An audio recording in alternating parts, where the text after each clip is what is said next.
Evolução em Dois Mundos, primeira parte, capítulo 18, Sexo e Corpo Espiritual, Hermafroditismo e Unissexualidade. Examinando o instinto sexual em sua complexidade nas linhas multiformes da vida, convém lembrar que, por milênios e milênios, o princípio inteligente se demorou no hermafroditismo das plantas, como, por exemplo, nos fanerógamos, em cujas flores os estames e pistilos articulam, respectivamente, elementos masculinos e femininos. Nas plantas criptogâmicas celulares e vasculares, ensaiara longamente a reprodução sexuada na formação de gametos anterozoides e oosfera, que muito se aproximam aos dos animais e cuja fecundação se efetua por meios análogos aos que observamos nestes últimos seres. Depois de muitas metamorfoses que não cabem num estudo sintético quanto o nosso, caminhou o elemento espiritual na reprodução monogônica entre as vastas províncias dos protozoários e metazoários, com a divisão e gemação entre os primeiros, correspondendo à cisão ou estrobilação entre os segundos.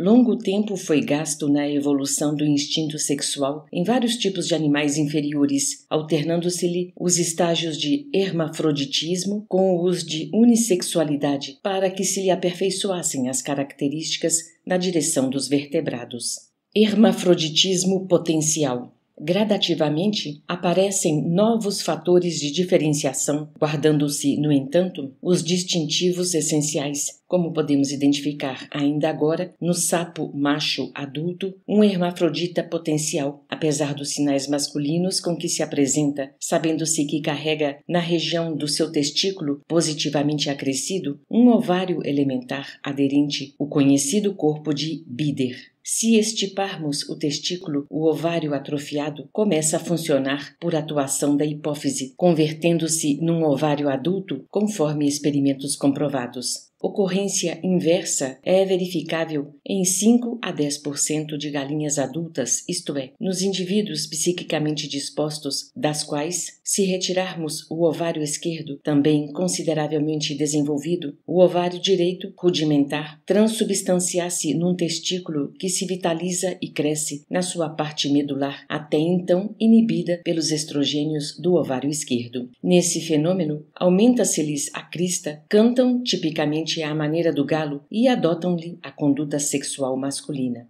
Registramos esses fatos para demonstrar que, entre todos os vertebrados, e muito particularmente no homem, herdeiro das mais complicadas experiências psíquicas nos domínios da reencarnação, apenas os caracteres morfológicos dos implementos sexuais estão submetidos aos princípios da genética. Isso porque não é só a figuração das glândulas sexuais que se mostra bipotencial até certo ponto, pois todo o cosmo orgânico é suscetível de reagir aos hormônios do mesmo sexo ou do sexo contrário, segundo as disposições psíquicas da personalidade. Ação dos hormônios. Atingindo inequívoco progresso em seus estímulos, o corpo espiritual, desde a protoforma psicossômica dos animais superiores até o homem, conforme a posição da mente a que serve, determina mais ampla riqueza hormonal. As glândulas sexuais que então mobiliza são mais complexas. Exercem a própria ação pelos hormônios que segregam, arrojando-os no sangue, hormônios esses, femininos ou masculinos, que possuem, por arcabouço da constituição química em que se expressam, o núcleo ciclopentano-peridrofenantreno, filiando-se ao grupo dos esteróis. Os hormônios estrogênicos, oriundos do ovário, mantêm os caracteres femininos secundários e os androgênicos, segregados pelo testículo, sustentam os caracteres masculinos da mesma ordem. Produzem ações estimulantes e inibitórias, todavia, como atendem necessariamente a impulsos e determinações da mente, por intermédio do corpo espiritual, incentivam o desenvolvimento ou a maneira de proceder da espécie, mas não os origina.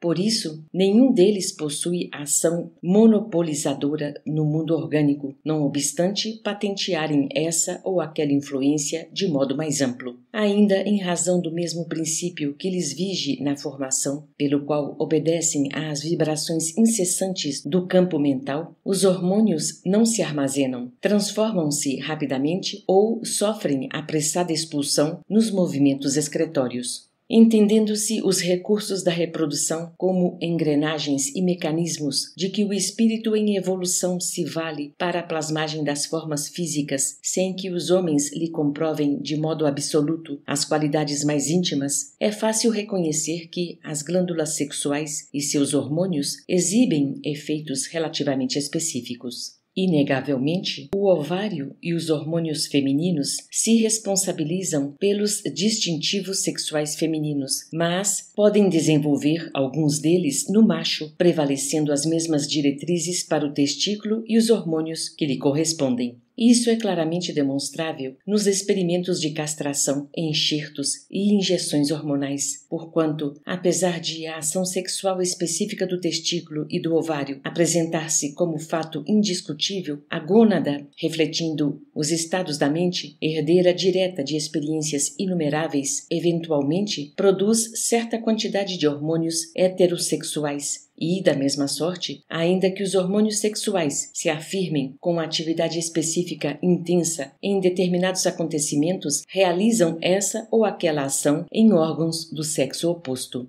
Esses são os efeitos heterossexuais ou bissexuais das glândulas ou dos hormônios. Origem do instinto sexual. Todas as nossas referências a semelhantes peças do trabalho biológico nos reinos da natureza objetivam simplesmente demonstrar que, além da trama de recursos somáticos, a alma guarda a sua individualidade sexual intrínseca a definir-se na feminilidade ou na masculinidade, conforme os característicos acentuadamente passivos ou claramente ativos que lhe sejam próprios. A sede real do sexo não se acha, dessa maneira, no veículo físico, mas sim na entidade espiritual em sua estrutura complexa. E o instinto sexual, por isso mesmo, traduzindo amor em expansão no tempo, vem das profundezas da vida, para nós ainda inabordáveis, quando agrupamentos de mônadas celestes se reuniram magneticamente umas às outras para a obra multimilenária da evolução, ao modo de núcleos e eletrões na tessitura dos átomos ou dos sóis e dos mundos nos sistemas macrocósmicos da imensidade.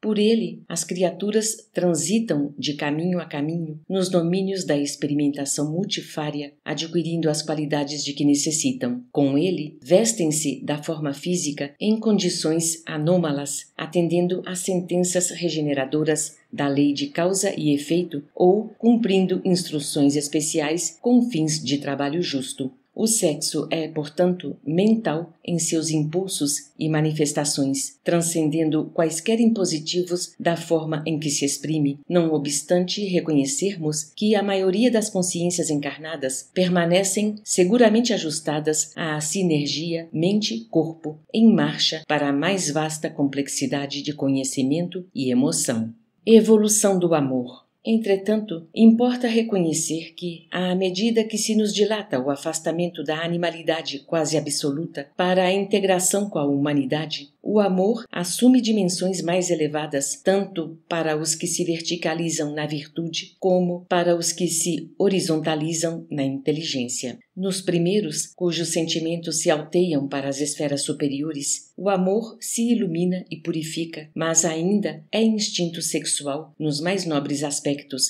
humanizando-se às forças com que se afina em radiante ascensão para Deus. Nos segundos, cujas emoções se complicam, o amor se requinta, transubstanciando-se o instinto sexual em constante exigência de satisfação imoderada do eu. De conformidade com a psicanálise, que vê na atividade sexual a procura incessante de prazer, concordamos em que uns, na própria sublimação, demandam o prazer da criação, identificando-se com a origem divina do universo, enquanto que outros se fixam no encalço do prazer desenfreado e egoístico da autoadoração. Os primeiros aprendem a amar com Deus, Os segundos aspiram a ser amados a qualquer preço. A energia natural do sexo, inerente à própria vida em si, gera cargas magnéticas em todos os seres pela função criadora de que se reveste, cargas que se caracterizam com potenciais nítidos de atração no sistema psíquico de cada um e que, em se acumulando, invadem todos os campos sensíveis da alma, como que a ali obliterar os mecanismos outros de ação, qual se estivéssemos diante de usina reclamando controle adequado.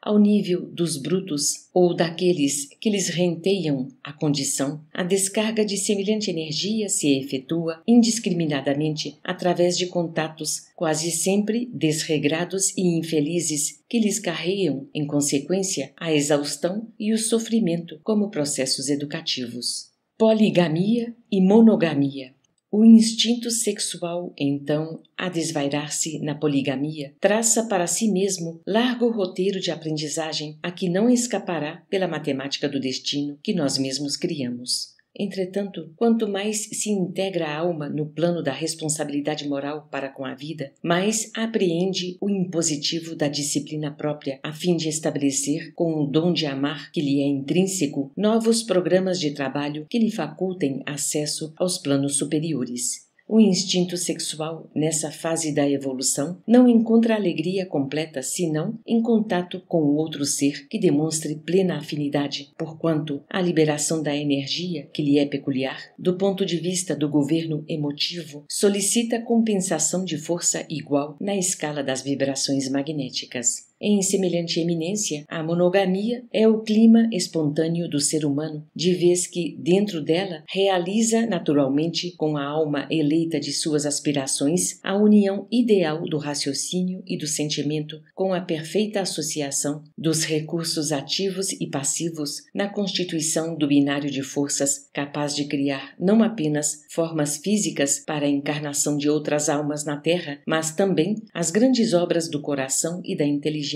suscitando a extensão da beleza e do amor, da sabedoria e da glória espiritual que vertem constantes da criação divina. Alimento espiritual. Há, por isso, consórcios de infinita gradação no plano terrestre e no plano espiritual, nos quais os elementos sutis de comunhão prevalecem acima das linhas morfológicas do vaso físico, por se ajustarem ao sistema psíquico antes que as engrenagens da carne em circuitos substanciais de energia. Contudo, até que o espírito consiga purificar as próprias impressões, além da ganga sensorial em que habitualmente se desregra no narcisismo obcecante, valendo-se de outros seres para satisfazer a volúpia de hipertrofiar-se psiquicamente no prazer de si mesmo, numerosas reencarnações instrutivas e reparadoras se lhe debitam no livro da vida, porque não cogita exclusivamente do próprio prazer, sem lesar os outros, e, toda vez que lesa alguém, abre nova conta resgatável em tempo certo. Isso ocorre porque o instinto sexual não é apenas agente de reprodução entre as formas superiores, mas, acima de tudo, é o reconstituinte das forças espirituais, pelo qual as criaturas encarnadas ou desencarnadas se alimentam mutuamente na permuta de raios psíquico-magnéticos que lhes são necessários ao progresso. Os espíritos santificados, em cuja natureza superevolvida o instinto sexual se diviniza, estão relativamente unidos aos espíritos glorificados em que descobrem as representações de Deus que procuram, recolhendo de semelhantes entidades as cargas magnéticas sublimadas, por eles próprios liberadas no êxtase espiritual. De outro lado, as almas primitivas comumente lhe gastam a força em excessos que lhes impõem duras lições.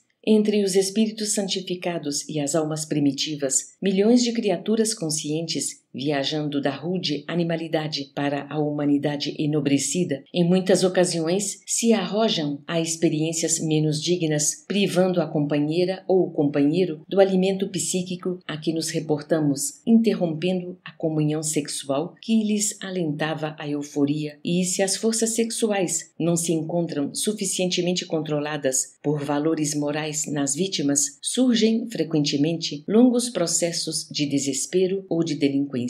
Enfermidades do instinto sexual. As cargas magnéticas do instinto, acumuladas e desbordantes na personalidade, à falta de sólido socorro íntimo para que se canalizem na direção do bem, obliteram as faculdades, ainda vacilantes, do discernimento e, à maneira do esfaimado, alheio ao bom senso, a criatura lesada em seu equilíbrio sexual costuma entregar-se à rebelião e à loucura em síndromes espirituais de ciúme ou despeito. À face das torturas genésicas a que se vê relegada, gera aflitivas contas kármicas a lhe vergastarem a alma no espaço e a lhe retardarem o progresso no tempo. Daí nascem as psiconeuroses, os colapsos nervosos decorrentes do trauma nas sinergias do corpo espiritual, as fobias numerosas, a histeria de conversão, a histeria de angústia, os desvios da libido, a neurose obsessiva, as psicoses e as fixações mentais diversas que originam na ciência de hoje as indagações e os conceitos da psicologia de profundidade na esfera da psicanálise, que identifica as enfermidades ou desajustes do instinto sexual sem oferecer-lhes medicação adequada, porque apenas o conhecimento superior, gravado na própria alma, pode opor barreiras à extensão do conflito existente, traçando caminhos novos à energia criadora do sexo, quando em perigoso desequilíbrio. Desse modo, por semelhantes rupturas dos sistemas psicossomáticos, harmonizados em permutas de cargas magnéticas afins, no terreno da sexualidade física ou exclusivamente psíquica, é que múltiplos sofrimentos são contraídos por nós todos no decurso dos séculos, porquanto, se forjarmos inquietações e problemas nos outros com o instinto sexual, é justo venhamos a solucioná-los em ocasião adequada, recebendo por filhos e associados de destino, entre as fronteiras domésticas, todos aqueles que constituímos credores do nosso amor e da nossa renúncia, atravessando muitas vezes padecimentos inomináveis para assegurar-lhes o refazimento preciso.